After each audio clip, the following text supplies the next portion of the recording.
Today we're talking tax exemption. So I do get this question quite a bit as people go to sell their properties.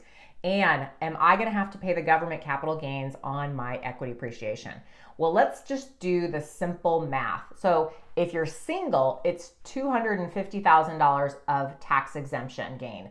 If it's married, you're $500,000. So basically, if you bought a house for $500,000 as a single person, and let's say the property's worth $650,000 when you go to sell it, you're fine. You're not going to be exposed to that tax, capital gains tax. If you're married, you have $500,000, so you basically have double that.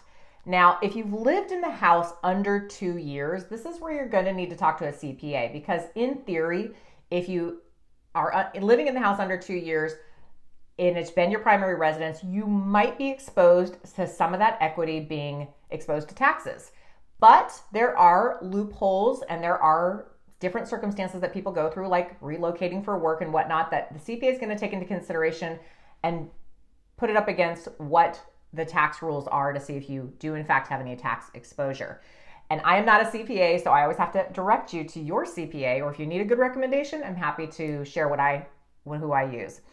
But at the end of the day, $250,000 for single, $500,000 for married couple. If you have any questions around this, let me know. And by the way, this is for primary residence. This does not include if you turn the property into a rental property. That changes the game a little bit. So reach out if you guys have any questions.